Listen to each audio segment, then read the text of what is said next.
नमस्कार स्वदेशी प्रेमी बहनों एवं भाइयों। आज हम एक ऐसे महापुरुष के बारे में चर्चा करने वाले हैं जो अपना जीवन इस देश के मजदूरों के लिए, इस देश के किसानों के लिए, इस देश के वंचित वर्गों के लिए, इस देश के बेरोजगार युवाओं के लिए पूरी तरह से खपा गया, किंतु ये देश समाज उसको जानता नहीं। ये स्वाभाविक भी है। हमारे यहाँ पर ऋषि परंपरा है। ऋषि हमारे तपस्या करते हैं समाज के लिए, किंतु किसी को मालूम नहीं होता कि वो कितने कष्ट स्वीकार कर रहे हैं, कैसी साधना कर रहे हैं, कहाँ कर रहे हैं। आपने मंदिर देखा होगा, मंदिर का कलश सबको दिखता है, उसका गुंबज दिखता है, उसकी दीवारें, खंबे, फर्श सब दिखता है, अंदर भगवान की मूर्ति दिखती है। किंतु जिस नींव के सहारे, जिस नींव में रखे गए पत्थरों के सहारे वो भव्य मंदिर और भव्य मंदिर के अंदर भव्य भगवान की मूर्ति और उसमें दर्शन करने वाले लोग आते हैं, गुंबद कलश आता है, उन पत्थरों को, नींव के पत्थरों को कोई नहीं देखता जानता। ऐसे ही इस राष्ट्र नींव के, इस राष्ट्र की मंदिर नींव के एक विशाल पत्थर हुए हैं दत्तोपंत ठेंगड़ी, जिन्हें हम राष्ट्र ऋषि कहते हैं। स्वामी अवधेशानंद ने उनके श्रद्धांजलि जब हुई थी तो उस समय पर उनको कहा था वे वर्तमान के चाणक्य थे। ऐसे एक महापुरुष राष्ट्रीय स्वयंसेवक संघ के प्रचारक थे। उन्होंने भारतीय मजदूर संघ की स्थापना की, उन्होंने भारतीय किसान संघ की स्थापना की, उन्होंने स्वदेशी जागरण मंच की स्थापना की, किंतु ये सारा करते हुए भी कभी कोई ओहदा नहीं लिया। ऐसे एक महापुरुष का आज हम स्मरण करके अपने आप को एक नई ऊर्जा से सराबोर करेंगे। दत्तोपंत ठेंगड़ी का जन्म ये 1920 की दीपावली वाले दिन नागपुर के पास वर्धा है, वहां पर हुआ, एक वकील साहब के यहाँ। उनकी माता जानकी देवी धार्मिक थे, पिताजी भी धार्मिक थे, किंतु वो बड़े प्रतिष्ठित वकील भी थे और उनके उसके कारण से पूरे तहसील और जिले में एक धाक थी वहां पर। और ये जो वहां हुए दत्तोपंत, इनका नाम भी, क्योंकि इनकी माताजी दत्तात्रेय भगवान को बहुत स्मरण करती थी और उनके आशीर्वाद स्वरूप मुझे लड़का हुआ ऐसा मानती थी, इसलिए इसका नाम ही रखा दत्तात्रेय भगवान के नाम पर दत्तोपंत। तो दत्तोपंत ठेंगड़ी जब छोटे थे तभी से सामाजिक जीवन में, राष्ट्र जीवन में सक्रियता उनके नस नस में थी। अब देखिए, 15 वर्ष का बालक और वहां पर वानर सेना का अध्यक्ष बन गया। और ये वानर सेना किस लिए थी? उस समय पर जो क्रांति के काम चल रहे थे, जो देश की आजादी का आंदोलन चल रहा था, उसको सपोर्ट करने के लिए। वहां पर अभी स्वयं 11वीं कक्षा में थे तो गरीब बच्चों को पढ़ाने के लिए उन्होंने एक छोटी समिति बना डाली वहां पर। यानी समाज और देश का काम करना ये उनके खून में ही था। स्वाभाविक है, जैसे वहां पर शाखा शुरू हुई वर्धा में तो वहां पर वो शाखा में जाना शुरू हो गए। उनका गांव वर्धा के निकट आरवी है, वहां हुई तो शुरू हो गए। और एक बार जो वे संघ की शाखा में आए तो ये पूरा जीवन उनका मार्ग वैसा बन गया। उन्होंने पढ़ाई कहां तक की? उस समय पर लॉ की 1942 में बीए करने के बाद उन्होंने लॉ की। ये ऐसा समय था जिस समय पर केवल बीए भी कर लेता था ना 1941-42 में, तो अपने नाम के साथ लिखता था मोहनलाल बीए। और यहाँ लॉ करने के बाद उन्होंने निर्णय किया कि मैं राष्ट्रीय स्वयंसेवक संघ का प्रचारक बनूंगा। पहले तो पिताजी बहुत नाराज हुए उनके, यार ऐसे कैसे करेगा भाई, एकमात्र मेरा लड़का है और इतना योग्य है तुम, और ये काहे को संघ के प्रचारक जाने का। लेकिन तब परम पूज्य गुरु जी ने, उस समय के हमारे कार्यालय प्रमुख थे कृष्णराव मोहरी, उनको भेजा, उन्होंने पिताजी को शांत किया और कुल मिलाकर दत्तोपंत संघ के प्रचारक बन के गए। कहाँ? दत्तोपंत संघ से पहले प्रचारक बन के गए केरल में। केरल में 1941-42 में कम्युनिस्टों का गढ़ बन चुका था केरल। मुस्लिम और ईसाई गतिविधियां तो बहुत थी।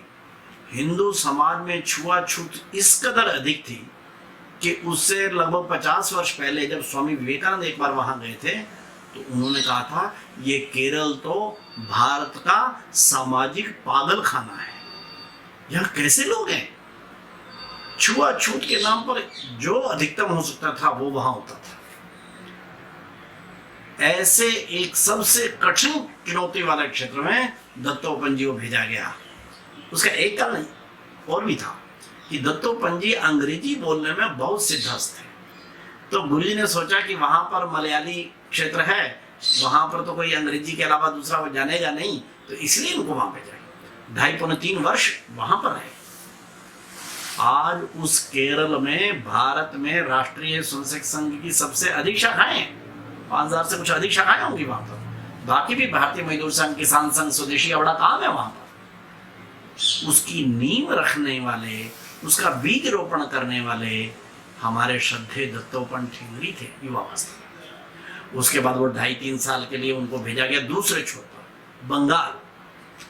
अब बंगाल भी वही कम्युनिस्टों का गढ़, पहले कलकत्ता, बाद में बंगाल, असम के उपरांत प्रचारक भी रहे। 1948 में गांधी जी की हत्या हुई तो प्रतिबंध लग गए, तो ठेंगड़ी जी को वापस बुला लिया। अब यहां पर भी आकर क्या करना, तो अखिल भारतीय विद्यार्थी परिषद नाम से संघ पर तो प्रतिबंध लग गया था। गांधी जी की हत्या का झूठा आरोप नेहरू जी ने उस समय मढ़ दिया, लोगों को सच्चाई समझ नहीं आई तब तक। और उस प्रतिबंध में से भी संगठन को निकालना और उसमें गतिविधियां भी करना, इसके लिए अखिल भारतीय विद्यार्थी परिषद की रचना हुई। तो वो संस्थापक वालों में वो ठेंगड़ी जी थे और धीरे धीरे करके उन्होंने ये कार्य आगे बढ़ाया। 1951 में फिर जनसंघ बन गया, चीजें आगे बढ़ गई। अब आगे जब हुई तो उस समय की परिस्थिति के हिसाब से गुरुजी बहुत चिंतित थे। राष्ट्रीय स्वयंसेवक संघ के दूसरे सरसंघचालक वो भविष्य दृष्टा थे। उन्होंने एक तरफ तो श्यामा प्रसाद मुखर्जी ने जब जनसंघ का प्रस्ताव रखा कांग्रेस के विकल्प के नाते से एक राजनीतिक दल शुरू करने का, तो गुरुजी ने कहा ठीक है हम उसको समर्थन देंगे, आप खड़ा करिए। लेकिन गुरुजी दूसरी तरफ से बड़े चिंतित थे और वो था कम्युनिस्टों का मोर्चा। उस समय पर संपूर्ण देश में एक वातावरण बना हुआ था कम्युनिस्टों के पक्ष में। हर तरफ लाल किले पर लाल निशान, मांग रहा मजदूर किसान, यही नारे चलते थे। तब गुरुजी ने कहा दत्तोपंत जी को, दत्तोपंत कम्युनिस्टों से देश को बचाना है तो तुम्हें कुछ आगे बढ़कर करना होगा। उन्हीं दिनों कांग्रेस के मुख्यमंत्री थे मध्य भारत के, डीपी मिश्रा। उनको अपनी इंटर यूनियन में कुछ काम करने के लिए कोई बाहर का व्यक्ति चाहिए था। उन्होंने कहीं संकेत भेजा, क्योंकि गुरुजी का संबंध बाकी लोगों से भी रहता था, और दत्तोपंत जी कम्युनिस्टों की यूनियन में और बाद में कांग्रेस की यूनियन में शामिल हो गए।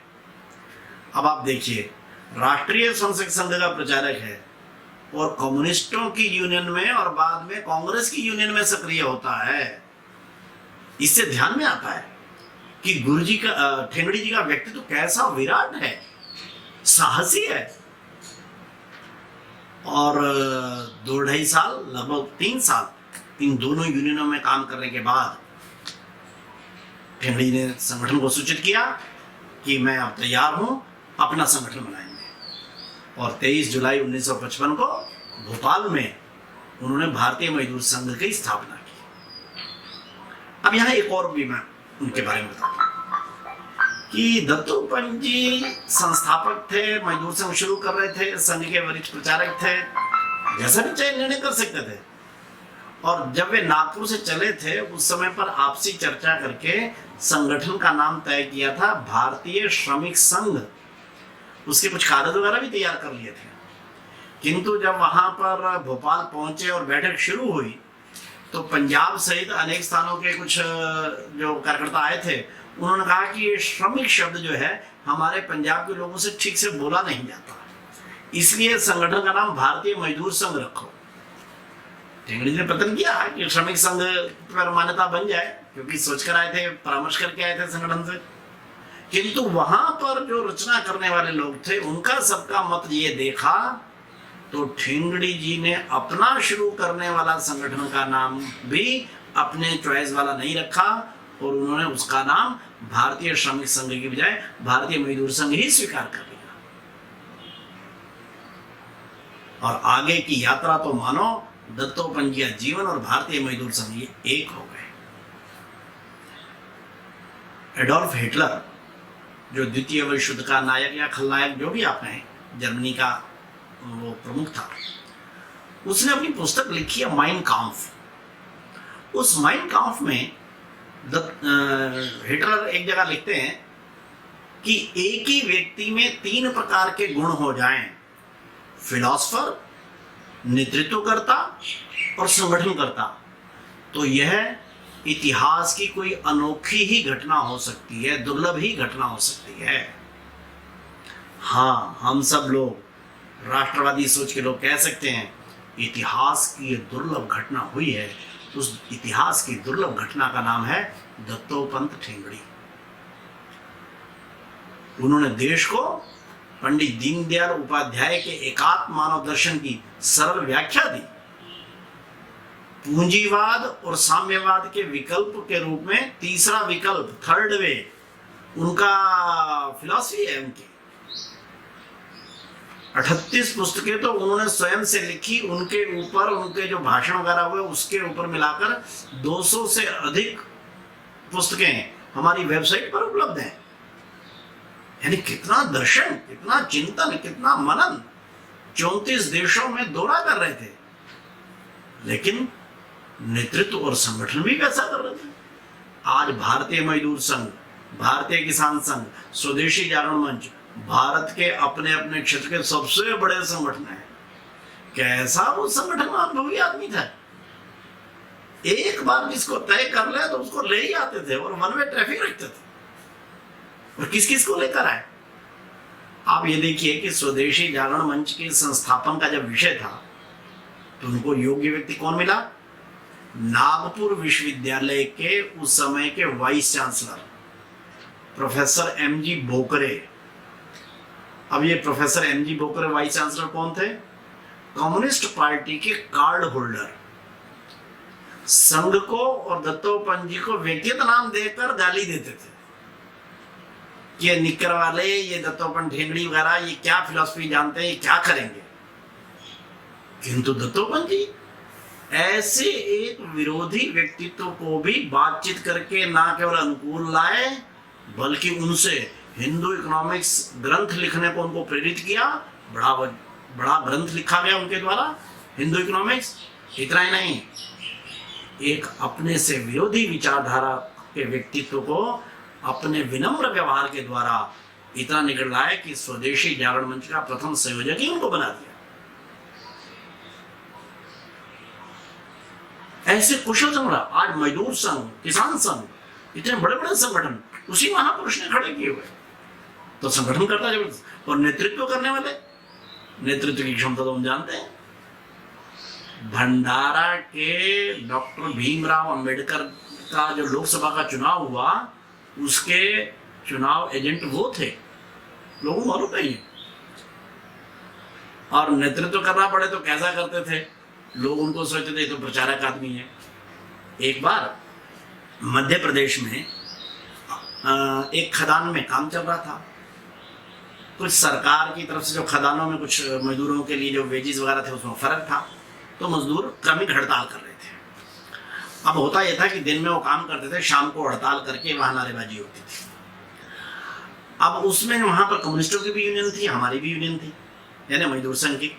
लेकिन कम्युनिस्टों ने क्या किया, उस समय जब भाषण करते थे उस समय सरकार को और जो मालिक थे या जो उनके ठेकेदार थे उनको कम गाली देते थे, मजदूर संघ को ज्यादा गाली देते। ये मजदूर संघ वाले हैं, ये तो आरएसएस वाले हैं, ये तो सांप्रदायिक हैं, ये तो उनसे मिले रहते हैं।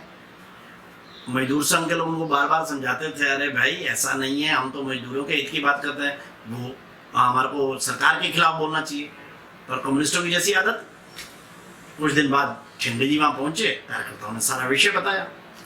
तो ठेंगड़ी ने कहा, आप क्या करते हो? कहते नहीं, हम उनको बार बार कहते हैं कि नहीं नहीं, हम तो संघ वाले नहीं हैं, हम तो कोई पूंजीपतियों के साथी नहीं हैं, हम तो सरकार के अनुकूल नहीं रहते।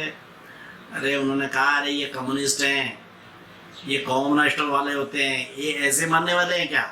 अच्छा ऐसा करो, कल शाम को गेट मीटिंग पर मेरा ही भाषण रखो, मैं खुद बोलूँगा, और देखो मैं बताता हूँ कैसे बोलूँगा। और ठेंगड़ी जी जब वहाँ खड़े हुए बोलने के लिए, तो ठेंगड़ी जी ने सरकार और ठेकेदारों को तो बाद में लिया हाथ में, पहले ही बोलना शुरू हुए, ये कम्युनिस्ट, ये लाल गुलाम, ये रूस के एजेंट, ये बारिश मास्को में होती है, छाता यहाँ तानने वाले लोग, ये गद्दार लोग, ये मजदूरों का हित नहीं कर सकते कभी, ये मिले रहते हैं ठेकेदारों से। और अच्छी खासी उनको गालियां देके फिर सरकार की और ठेकेदारों की आलोचना पर आई। परिणाम क्या हुआ? शाम को ही कम्युनिस्टों के नेता भारतीय मजदूर संघ के कार्यालय में आ गए, अरे भाई साहब आपके नेता तो हमारे खिलाफ बड़ा बोलते हैं, अगर हम आपस में लड़ेंगे तो हम सरकार और ठेकेदार से कैसे लड़ाई लड़ेंगे? और अगले दिन सब ठीक हो गया। यानी ठेंगड़ी जी जानते थे शठ्य शठ्यम समाचरित। तो नेतृत्वकर्ता, दर्शनकर्ता, फिलॉसफी देने वाले और संगठनकर्ता, ये तीनों गुण दत्तोपंत ठेंगड़ी में दिखते हैं। और केवल फिलॉसफी हाउस के नहीं, एक हृदय, प्रेम वाला हृदय, सबको जोड़ने वाला हृदय। एक प्रसंग बताता हूं। पूना में उनका अक्सर आना जाना होता था। वहां पर एक ड्राइवर था शमसुद्दीन, तो उनका निश्चित ड्राइवर वही था। जब भी उनको कभी इस पर आना होता था, रेलवे स्टेशन पर या हवाई अड्डे पर, तो वही जाता था, पक्का था उसका, उससे पारिवारिक संबंध जैसा हो गया था। एक बार जब जा रहे थे तो उन्होंने कहा शमसुद्दीन ने कि अमुक तारीख में अगले महीने मेरे बेटे की शादी है, मेरा जीवन धन्य हो जाए अगर आप वहां पर आ जाएं। तो ठेंगड़ी ने तिथि विथि लिख ली और कहा कि भाई देखो, तुम एक चिट्ठी डाल देना और मैं निश्चित दिन आ जाऊंगा। तो इसने चिट्ठी डाल दी, सब कुछ हो गया, टेलीग्राम वगैरह भी रखा हुआ था, सब किया। अब ठेंगड़ी जी उस समय पर राज्यसभा के सदस्य हो चुके थे, हमारे को जानकारी है।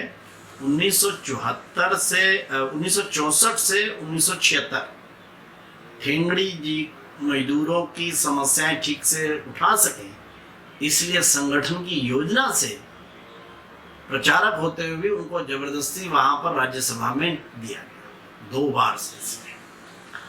अब उनको वहां राज्यसभा में थे, निश्चित दिन के ऊपर जब शादी वाला दिन था तो ये इंतजार करते रहे, ठेंगड़ी जी तो नहीं आए, तो थोड़ा मायूसी भी हुई। किंतु अगले दिन इनको टेलीग्राम आया, फिर मजदूर संघ के 4 कार्यकर्ता आ गए और कहा कि आपको यहाँ तो ठेंगड़ी जी आ रहे हैं। और सवेरे 10:30 बजे दत्तोपंत जी और साथ में 2 कार्यकर्ता प्लेन, हवाई जहाज से वहां पहुंचकर उनके घर पर पहुंच गए।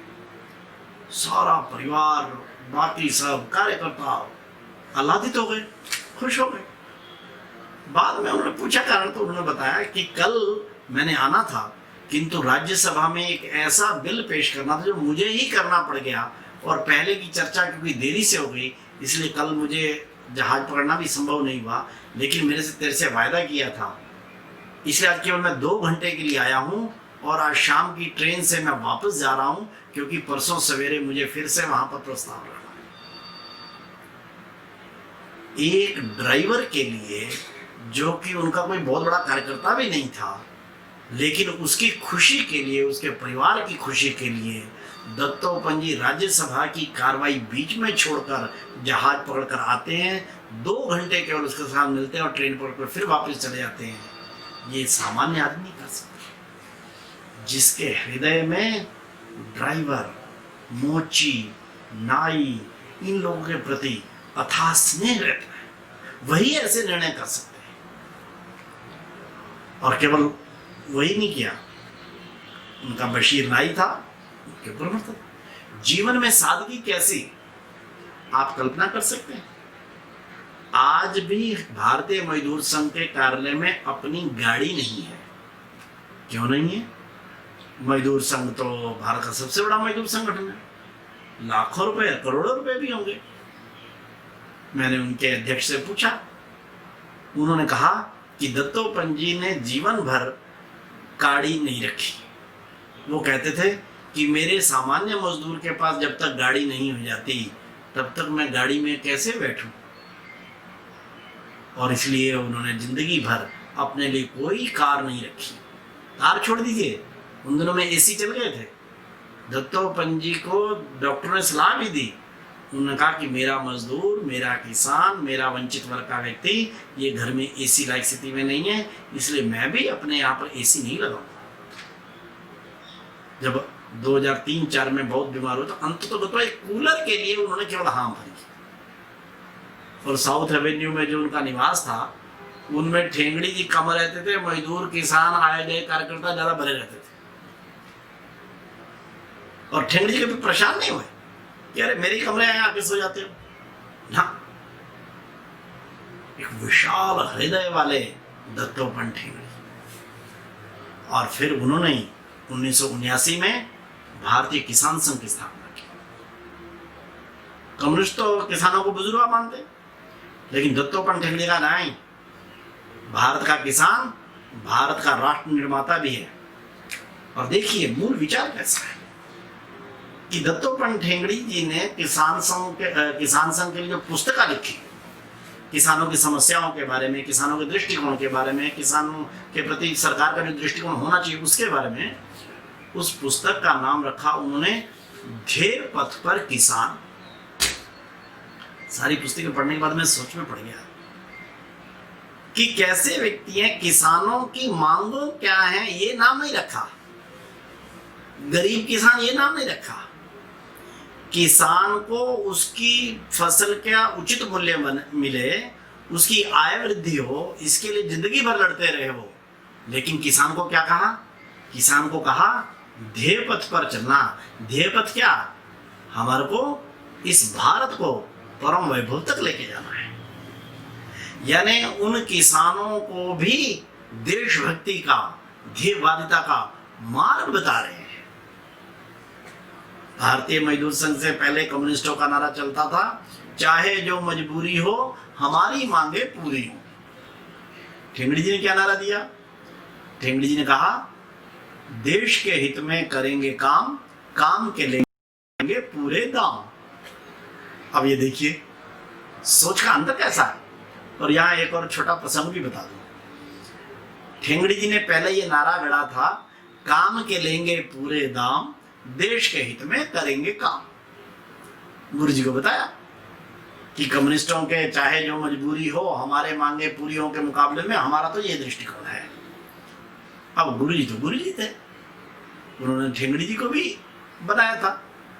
उन्होंने पूछा, तुमने कहा काम के लेंगे पूरे दाम, अगर काम के पूरे दाम ना मिले तो क्या देश के हित में काम नहीं करेंगे? ठेंगड़ी जी सोच में पड़ गए। अगले दिन उन्होंने नारा को पलट दिया, पीछे वाले हिस्से को आगे किया। पहले कहा देश के हित में करेंगे काम, फिर काम के लेंगे पूरे दाम। गुरुजी ने कहा कि देश हित का काम करने के लिए कोई शर्त नहीं होनी चाहिए, चाहे दाम पूरे मिले या ना मिले। हाँ, दाम पूरे मिलने चाहिए, इसलिए उस नारे को भी रखो। ये गुरुजी और दत्तोपंत ठेंगड़ी की सोच है। लोग सोच ही नहीं सकते कि मजदूर तो केवल अपने हित की सोचता है। ठेंगड़ी जी का नहीं, मजदूर देश हित की सोच सकता है, सोच ही नहीं सकता। वो ध्येयवादी हो सकता है, आवश्यकता पड़ने पर बलिदान दे सकता है। मजदूर संघ, किसान संघ, स्वदेश के बहुत से लोगों ने बलिदान दिए हैं। तो उन वर्गों को देशभक्ति की राह पर, उन वर्गों को ध्येय पथ पर लाना, ये काम दत्तोपंत जी ने किया। और स्वदेशी जागरण मंच की स्थापना तो परिणाम है ही है। स्वदेशी का भाव यानी जागरण यानी क्या है? संपूर्ण देश में देशभक्ति का प्रबल भाव जागरण करना, आत्मविश्वास का भाव जागरण करना। आजकल जो चर्चा चल रही है स्वावलंबन की, ये स्वावलंबन का नारा, स्वदेशी का नारा किसने दिया? दत्तोपंत जी ने। आज हमारे प्रधानमंत्री भी बोल रहे हैं आत्मनिर्भर भारत बनाएंगे। दत्तोपंत जी तो 1955 से बोल रहे हैं भाई ये नारा। कि भारत को आत्मनिर्भर, स्वाभिमानी, स्वावलंबी, स्वदेशी की राष्ट्र बनाएंगे। उसी के लिए उन्होंने संपूर्ण जीवन में 34 देशों की यात्राएं की। साहसी जबरदस्त। 1985 में उनको चीन की कम्युनिस्ट पार्टी ने बुलाया, ट्रेड यूनियन ने। अब देखिए हिम्मत, देखिए क्या है, शेर की मांद में जाकर। और 1985 में जिस समय पर कम्युनिस्टों का पूरा तंत्र जो है बहुत सख्त था और दत्तोपंत संघ के प्रचारक हर कोई जानता था, बीजिंग गए, केवल उनको समझा ही नहीं, उनको समझाकर भी आए। उन्होंने वहां पर कहा मई डे तो तुम्हारा राष्ट्रीय दिवस नहीं है, आप कोई मई डे अपना मजदूरों के लिए कोई दूसरा दिवस ही बना सकते हो, हम यहाँ पर विश्वकर्मा दिवस मनाते हैं। वहां की कम्युनिस्ट पार्टी को भी लगा अरे हमारा तो अपने देश का होना चाहिए कोई ऐसा मजदूरों का दिवस। उनको अपनी अर्थव्यवस्था में क्या क्या बदल करने चाहिए ये दत्तोपंत जी वहां सुझा कर आते हैं, बीजिंग रेडियो पर डायरेक्ट प्रसारण करते हैं। ये जो साहस का व्यक्तित्व है, जो साहस विवेकानंद में दिखता है कि कुछ नहीं है, अमेरिका जाकर दुनिया को संबोधित करके आते हैं, वही दत्तोपंत ठेंगड़ी में दिखता है। यहाँ कुछ नहीं, सरकार अपने विरोधी, किंतु कभी वो बीजिंग जा रहे हैं, कभी वो अमेरिका 1977 में अमेरिकन ट्रेड यूनियन के बुलावे पर जा रहे हैं, कभी रशिया जा रहे हैं, और भविष्यवक्ता पूरे। 1972-73 में जब रूस गए और लगातार वहां अध्ययन किया 3 महीने, वहां से आने के पश्चात उन्होंने कह दिया था 20वीं शताब्दी का सूर्योदय ये नहीं देख पाएगा कम्युनिज्म। लोगों ने कहा अरे क्या प्रचारक होने के कारण से अव्यवहारिक बातें करते हो। तो रूस का उस समय पर 14-15 देशों में बोलबाला था, 14-15 देशों में कम्युनिस्टों की सरकारें थी। दत्तोपंत जी का मैंने देख लिया, और 1990 में आते आते तक सब कम्युनिस्ट की सरकार वहां धराशायी। और वहां पर दृश्य कैसा था? दृश्य था 1999 की 9 नवंबर को, 9 नवंबर 1999, आपको याद होगा, हम राम जन्मभूमि मंदिर का प्रथम शिलान्यास करने के लिए उस समय अशोक जी सिंघल, सुदर्शन जी, हमारे शेषाद्री जी और बाकी सब लोग वहां संत इकट्ठे हुए थे। और उधर समाचार आ रहा था कि बर्लिन की दीवार, बर्लिन यानी पूर्वी जर्मनी कम्युनिस्ट देश था, पश्चिमी जर्मनी सामान्य देश था। पश्चिमी और पूर्वी जर्मनी में द्वितीय विश्व युद्ध के बाद एक दीवार डाल दी गई थी, उसको बोलते थे बर्लिन की दीवार। पूर्वी जर्मनी के लोगों ने उस बर्लिन की दीवार को 9 नवंबर के दिन ही तोड़ मारा। यानी दुनिया से साम्यवाद का सूर्य अस्त हो रहा था, भारत में राम जन्मभूमि शिलान्यास के कारण से राष्ट्रवाद का सूर्य उदय हो रहा था। और उसके 7-8 महीने बाद ही रशिया की पार्लियामेंट का नाम है ड्यूमा, उसको वहां के लोगों ने घेर लिया और कहा इन कम्युनिस्टों से हमारे देश को भुखमरी की राह पर ला दिया, इनको हटाओ। और वो हटके वहां पर उसके पश्चात कम्युनिस्ट खत्म हो गया मिशन। दत्तोपंत जी ने 16 वर्ष पूर्व इस बात को भांप लिया था। उन्होंने 2000 आते, जिस समय WTO 1995 में बना, उस समय पर कहा कि अमेरिका की अर्थव्यवस्था ये लूट के आधार पर बनी है, ये शोषणवादी अर्थव्यवस्था से अमीर हुए यूरोप और अमेरिका के देश हैं, ये विकास का मॉडल, ये जो आर्थिक मॉडल है ये धराशायी होगा, ये 2015 नहीं देख पाएगा। और हमारे को मालूम है 2008 में कैसी महामंदी सारी दुनिया भर में आई। 1995 में अमेरिका की मंदी की घोषणा कर देना, भविष्य करना, कितना जबरदस्त रहा होगा। अंतर्मुखी से लेकर बाहर तक का अध्ययन कैसा रहा ठेंगड़ी जी का, उन्होंने किया। उन्होंने जिस की भविष्यवाणी की और वो गया। मुझे याद है 1999 में संघीय प्रचारकों का वर्ग था, डॉक्टर हेडगेवार जन्म शताब्दी का समय था। उस समय उन्होंने वहां पर घोषणा की कि मैं पूरी जिम्मेदारी के साथ कह रहा हूं, 2000 का जब सूर्योदय होगा तो पिंक टू डार्क रेड, यानी कम्युनिस्टों के अलग अलग संगठन, ये नक्सली वगैरह सब मिलाकर, ये सारे के सारे उनके झंडे ये भगवा झंडे के अंदर समाहित हो चुके होंगे। और वो ध्यान में आया कि 1998 में ही एक राष्ट्रवादी सरकार आ गई। आते ही अटल जी की सरकार ने 1998 की 11 मई को, जिसको अभी हमने संकल्प दिवस भी मनाया, 11 मई को एटॉमिक विस्फोट किया। संपूर्ण दुनिया में भारत ने अपने अस्तित्व की घोषणा कर दी। ठेंगड़ी जी ने 2000 में सूर्योदय की घोषणा की, उससे पहले पहले राष्ट्रवाद का उदय हो गया। और आज हम देखते हैं संपूर्ण देश में स्वदेशी, संपूर्ण देश में आत्मनिर्भरता, यही शब्द गूंज रहे हैं, ट्विटर ट्रेंड कर रहे हैं, फेसबुक व्हाट्सएप ग्रुप भरे पड़े हैं। जो बीज 1955 में मजदूर संघ के नाते से दत्तोपंत ठेंगड़ी जी ने लगाया, जो उन्होंने 1979 में भारतीय किसान संघ का पौधारोपण किया, जो 1991 में स्वदेशी जागरण मंच की स्थापना करते हुए किया, आज वो फल लेकर आ गया है। आज वो वट वृक्ष के नीचे आने को हर कोई लालायित है, सामान्य व्यक्ति से लेकर भारत के प्रधानमंत्री तक उसी के बारे में। ये जो दुनिया को दिशा दिखाने वाली साधना है, और स्वयं को कभी भी उन्होंने आगे नहीं रखा। और जरा ध्यान करना, सत्य सिद्धांतों के ऊपर हमेशा डटकर खड़े रहे। 2000 में जब उनकी कुछ डिसइन्वेस्टमेंट वाले विषय पर कुछ था, सरकार की मांग, अपनी सरकार होते हुए भी दत्तोपंत ठेंगड़ी जी ने जंतर मंतर पर धरना स्वीकार किया। उनको 2003 में पद्मश्री दिया गया, किंतु उन्होंने पद्मश्री स्वीकार किया नहीं।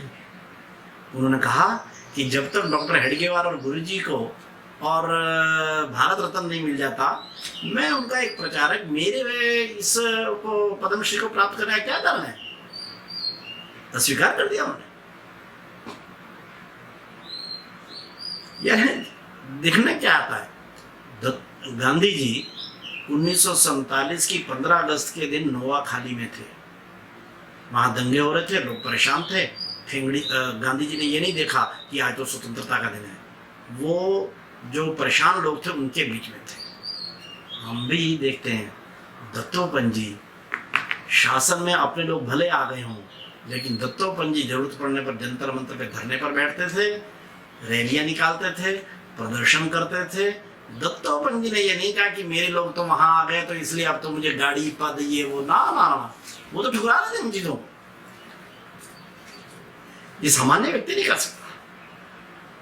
जो साधक रहते हैं, जो ऋषि रहते हैं, जो अंतर्मुखी होते हैं, वे ही इस प्रकार के सुविधाओं को इनकार कर सकते हैं, जिंदगी के अंतिम दम तक कष्ट उठा सकते हैं। अपनी दिनचर्या और अपने उसके कारण से ही, एक बार अभी आजकल गुरुमूर्ति जी का नाम आप लोगों ने सुना होगा, उन्होंने एक जगह कहा कि he could discover 25th hour a day and 13 month in a year। कि हमारे को समझ नहीं आता था कि ठेंगड़ी जी कैसे अपनी चीजों को व्यवस्थित कर लेते थे। वो भाषण के लिए भी उनको समय होता था, लेखन के लिए भी समय होता था, कार्यकर्ताओं के साथ गपशप मारने के लिए भी उनके पास समय होता था, अपनी दिनचर्या के लिए भी समय रहता था। कैसे निकाल लेते थे?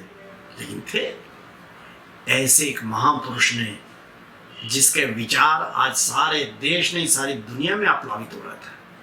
उन्होंने एक बार नारा दिया था, साम्यवाद ना पूंजीवाद, हमें चाहिए राष्ट्रवाद। इस समय इस कोरोना की महामारी के बाद विश्व का आर्थिक परिदृश्य बदल रहा है, और इस आर्थिक परिदृश्य बदलने में जो मॉडल उभर कर आ रहा है वो भारत का स्वदेशी मॉडल उभर कर आ रहा है। साम्यवाद का मॉडल तो पहले ही धराशायी हो गया, पूंजीवादी मॉडल जो यूरोप और अमेरिका ने रखा वो भी धराशायी हो गया है। अब दुनिया कौन से विकास मॉडल पे चले, उसकी शुरुआत हम कर रहे हैं। हम कर रहे हैं ना, दत्तोपंत ठेंगड़ी के अनुयायी या दत्तोपंत ठेंगड़ी के विचार कर रहे हैं। एक स्वदेशी विकास मॉडल का निर्माण, एक पर्यावरण हितैषी मॉडल का निर्माण, एक परिवार आलंबित भारतीय अर्थव्यवस्था का निर्माण। निश्चित रूप से 2004 को चले गए दत्तोपंत, ये शरीर की यात्रा पूरी कर गए, किंतु इस प्रकार के व्यक्ति ये कभी भी मरते नहीं। पंडित दीनदयाल जी के बारे में बोलते हुए उन्होंने कहा था एक बार कि मृत दीनदयाल जीवित दीनदयाल जी से भी अधिक प्रेरणादायी है। आज हम भी कह सकते हैं, मृतक तो कहना थोड़ा अच्छा नहीं, दिवंगत दत्तोपंत ठेंगड़ी जीवित दत्तोपंत ठेंगड़ी से भी अधिक प्रासंगिक और अधिक प्रेरणादायी हो गए। जिस व्यक्ति ने यह धरती घूमती है और सूर्य स्थिर है ये सिद्धांत दिया, क्योंकि उससे पहले बाइबल की मान्यता थी कि सूर्य स्थिर है, सूर्य घूमता है, पृथ्वी स्थिर है। जिसने इस मान्यता को तोड़ा वे थे पोलैंड के कोपरनिकस। आज कोपरनिकस की पोलैंड के वारसा शहर में जहाँ के वो रहने वाले थे, तोरन शहर में जहाँ के वो रहने वाले थे, उसमें एक मूर्ति लगी है। उस मूर्ति के नीचे लिखा है, Here is a man who stands still the sun and move the earth around. ऐसे आज ही कहना हो तो निश्चित रूप से भारत की पार्लियामेंट के सामने आज नहीं तो कल एक मूर्ति लगने वाली है, जिसके दत्तोपंत ठेंगड़ी होंगे की मूर्ति होगी और नीचे लिखा होगा, Here is a man who gave the nation and the world a third development model, that is स्वदेशी विकास मॉडल। जिसने पूंजीवाद और साम्यवाद की निरर्थकता ये सिद्ध करते हुए राष्ट्रवादी और स्वदेशी विकास मॉडल की सत्यता को स्थापित किया। ऐसे एक महापुरुष की और प्रक्रिया आज हम लोगों ने सुनी, उनके कथा, उनके बारे में हमने सुना, किंतु उनके बारे में संक्षेप में ही कहना पड़ेगा। आखिर कितना भी समय रहा तो उससे ज़्यादा तो बढ़ना संभव नहीं होता है। किंतु तुलसीदास जी ने कहा, हरि अनंत हरि कथा अनंता, कि ऐसे महापुरुषों के बारे में बोलना और वो भी 30-35 मिनट के समय में, निश्चित समय में बोलना बहुत कठिन होता है। किंतु हम लोगों को, हम प्रचारकों को, स्वदेशी के कार्यकर्ताओं को दत्तोपंत जी के बारे में बोलने से एक आंतरिक सुख मिलता है, जो सुख तुलसीदास जी को रामचरितमानस लिखते बोलते हुए मिला, वही हमारे को दत्तोपंत जी के जीवन को बोलते और करते हुए मिलता है। इसलिए आज हम सब आप लोगों के भी ऋणी हैं कि आप लोगों ने बोलने का अवसर दिया। बहुत बहुत शुभकामनाओं के साथ आप परिवार में स्वस्थ रहें, सब लोग अनुकूल रहें, इतने ही विनती करते हुए उस महापुरुष को जिसका कि जन्म शताब्दी वर्ष ये चल रहा है, इस जन्म शताब्दी वर्ष में हम विभिन्न प्रकार के कार्यक्रम ले रहे हैं।